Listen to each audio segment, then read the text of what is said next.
মোৰ নাম আলামিন হক। মোৰ ঘৰ বৰপেটা জিলাৰ বাগবৰত। আপোনালোকে জানে মই ছাত্ৰ মুক্তি সংগ্ৰাম সমিতিৰ কেন্দ্ৰীয় সাধাৰণ সম্পাদক আৰু মই বৰপেটা বাৰ এছ'চিয়েশ্যনৰ এজন অধিবক্তা। আপোনালোকে দেখিছে মই বিভিন্ন সময়ত নামনি অসমৰ বিভিন্ন ধৰণৰ যিমানবোৰ দুৰ্নীতি আছে, অপসংস্কৃতি আছে, জুৱা আছে, ড্ৰাগছৰ বিৰুদ্ধে সদায় আমি মাত মাতি আহিছোঁ। সেই চৰকাৰৰ বিৰুদ্ধেই হওক, সেই আৰক্ষীৰ বিৰুদ্ধেই হওক, সেই আৰক্ষী অধীক্ষকৰ বিৰুদ্ধেই হওক। শেহতীয়াকৈ জনিয়াৰ যি দাবা ৰাইজে আপোনাৰ নিষেধ কৰিছিলে, তাৰ বিৰুদ্ধে মই ষ্টেটমেণ্ট দিছিলোঁ। আৰু চৌধুৰী বজাৰত যি জুৱা খেল চলিছিলে অপেন, বৰপেটা জিলাত অৰাজকতাভাৱে বিভিন্ন ধৰণৰ অপসংস্কৃতিসমূহ গঢ় লৈ উঠিছে, তাৰ এগেইনষ্টত মই মাত মতাৰ কাৰণে আজি হাউলিৰ পুলিচ বিষয়াসকলে মোৰ গাড়ীৰ বাহিৰত, মোৰ গাড়ীৰ ভিতৰত নহয়, মোৰ গাড়ীৰ বাহিৰত তেওঁলোকে ড্ৰাগছৰ কণ্টেইনাৰ আৰু তেওঁলোকে গাঁজা উদ্ধাৰ কৰিছে। আচলতে অসমবাসী ৰাইজক জনাব বিচাৰিছোঁ যে চৰকাৰৰ বিৰুদ্ধে মাত মাতিলে এজন সচেতন যুৱকক, এজন সচেতন নাগৰিকক কেনেকুৱা ধৰণে নিৰ্মম অত্যাচাৰ চলাব পাৰে, তাৰ কাৰণে এই কথাটো আপোনালোকে সদায় অৱগত থাকিব আৰু ইয়াৰ বিৰুদ্ধে মাত মাতিব। মোৰ বিশ্বাস আছে, ভাৰতবৰ্ষৰ ন্যায়ৰ প্ৰতি মোৰ বিশ্বাস আছে যে এজন বিনা দোষীক কেতিয়াও শাস্তি বিহিব নোৱাৰে। গতিকে আপোনালোকক মই মোৰ বিৰুদ্ধে মাত মতাৰ কাৰণে মই আমাৰ ছাত্ৰ মুক্তি সংগ্ৰাম সমিতি, কৃষক মুক্তি সংগ্ৰাম সমিতি, ৰাইজৰ দলৰ সমূহ বিষয়ববীয়াসকলক মাত মতাৰ কাৰণে মই আহ্বান জনাইছোঁ। আৰু বৰপেটা জিলাৰ বিভিন্ন দল সংগঠন, আমচু বিভিন্ন ধৰণৰ দল সংগঠন মোৰ বিৰুদ্ধে, মোৰ সপক্ষে তেওঁলোকক মাত মতাৰ কাৰণে বিনম্ৰভাৱে অনুৰোধ জনাইছোঁ। কাৰণ আপোনালোকে জানে যে এনেকুৱা ধৰণে সংগঠন কৰি থকা সময়খিনিত আমি বিভিন্ন বিষয়ত আমি চৰকাৰৰ বিৰুদ্ধে মাত মাতিব লাগে। তেনে ক্ষেত্ৰত যদি সংগঠনৰ লিডাৰসমূহক যদি এনেকুৱাকৈ ড্ৰাগছৰ কণ্টেইনাৰসমূহ ভৰাই দি যদি জেলত কৰায়ত্ব কৰি দিয়ে, তেতিয়াহ'লে সেই গণতান্ত্ৰিক দেশ এখনৰ কি প্ৰমূল্যবোধ থাকিব পাৰে, এই কথাটো আপোনালোকে জানি লওক। গতিকে মই বিনম্ৰতাৰে অনুৰোধ জনাইছোঁ মোৰ সংগ্ৰামী সতীৰ্থসকলক, আপোনালোকে এই ক্ষেত্ৰত মাত মাতক। আৰু মই আগতীয়াকৈ কথা এটা আপোনালোকক ক'ব বিচাৰিছোঁ, জানেই যে আজিৰ যি ন্যায়িক ব্যৱস্থা কেনেকুৱা ধৰণে চলিছে, অসম পুলিচৰ যি বৰ্বৰতা আপোনালোকে জানে, কেনেকুৱা ধৰণৰ বিনা দোষীসকলক কেনেকুৱা ধৰণৰ ভুৱা এনকাউণ্টাৰ কৰি দেখুৱাইছে। গতিকে মই আশা কৰিছোঁ ডিজিপি, অসমৰ মাননীয় ডিজিপি, মই আশা কৰিছোঁ মোৰ ক্ষেত্ৰত যাতে তেনেকুৱা ধৰণৰ এনকাউণ্টাৰ সংঘটিত নহয়, নহ'লে কিন্তু বৰপেটাবাসী ৰাইজে বা অসমৰ সামগ্ৰিক ৰাইজে কিন্তু আপোনাক কেতিয়াও শান্তিত থাকিবলৈ নিদিয়ে। গতিকে মই আশা কৰিছোঁ, যিহেতু মোৰ গাড়ীৰ বাহিৰৰ পৰা উদ্ধাৰ কৰিছে, মই আশা কৰিছোঁ তদন্তৰ ওপৰত আস্থা আছে, যাতে সঠিক ন্যায় মই পাওঁ, তাৰ কাৰণে মই বিনম্ৰতাৰে অনুৰোধ জনাইছোঁ। লগতে মোৰ লগত এজন এই বয়সস্থ খুৰাজন আছে, আপোনালোকে দেখিব পাৰিছে। মই আচলতে বিগত 3 মাহ ধৰি PM সূৰ্যগড় চোলাৰৰ কাম কৰি আছোঁ আৰু তেখেতে মোৰ এজন কনজুমাৰ, তেখেতৰ বেংকত লোন আজি চেংচন হৈছে, তেখেতে ছিগনেচাৰ কৰিবলৈ যাবৰ কাৰণে মই তেখেতক লৈ বেংক অফ ইণ্ডিয়াত যাবলৈ ওলাইছিলোঁ। সেই ক্ষেত্ৰত এই মানুহজনকো আজি এনেকুৱাকৈ আপোনাৰ 21 পাৰ্চনত ধৰি লৈছে। গতিকে আপোনালোকে সকলোকে নজৰ ৰাখিব আৰু সকলো নাগৰিকক সচেতন হ'বলৈ মই অনুৰোধ জনাইছোঁ। ছাত্ৰ মুক্তি সংগ্ৰাম সমিতিৰ কেন্দ্ৰীয় সাধাৰণ সম্পাদক আলামিন হক। আপোনালোকে সকলোৱে জানে তেওঁ 24 ঘণ্টা জনসেৱাৰ লগত জড়িত থকা এগৰাকী উদীয়মান যুৱক।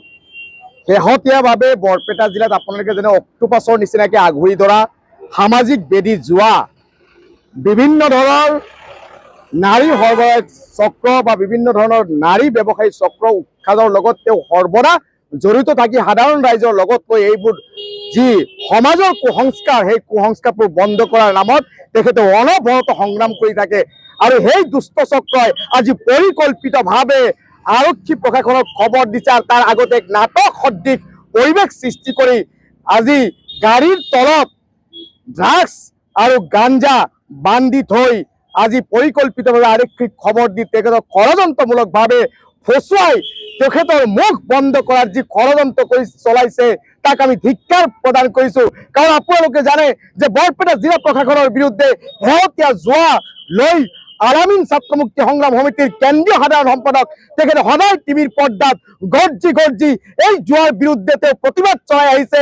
সেই ক্ষেত্ৰত এই জুৱাৰ ভণ্ড দালালসকলৰ মূৰৰ কামনি হৈ পৰিছিল আলামিন হক নামৰ এগৰাকী সমাজ সেৱক, ছাত্ৰ মুক্তিৰ নেতা। তেখেতৰ কণ্ঠ ৰুদ্ধ কৰাৰ কাৰণে ষড়যন্ত্ৰমূলকভাৱে ড্ৰাগছ গাড়ীত ৰাখি তেখেতক জেলত পঠালে বৰপেটা জিলাত যাতে ৰমৰমীয়াভাৱে জুৱাৰ ব্যৱসায় কৰিব পাৰে, নাৰীসকলক লৈ যাতে তেওঁলোকে ব্যৱসায় অনায়াসে কৰিব পাৰে।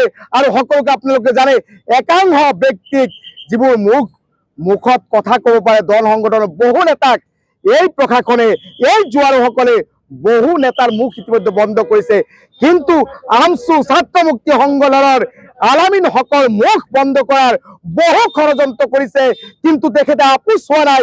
আপোচ চীন এগৰাকী সংগ্ৰামী নেতাৰ কণ্ঠ উদ্ধ কৰাৰ অন্তিম অস্ত্ৰ হিচাপে ড্ৰাগছৰ বিৰোধ কৰি অহা সৰ্বদা সেই সংগ্ৰামী নেতাজনক আজি ড্ৰাগছৰ ব্যৱসায়ীৰ লগত জড়িত কৰি তেখেতৰ ক্লাছ 5ত এই আলামিন হকৰ পিতৃ ঢুকাইছে।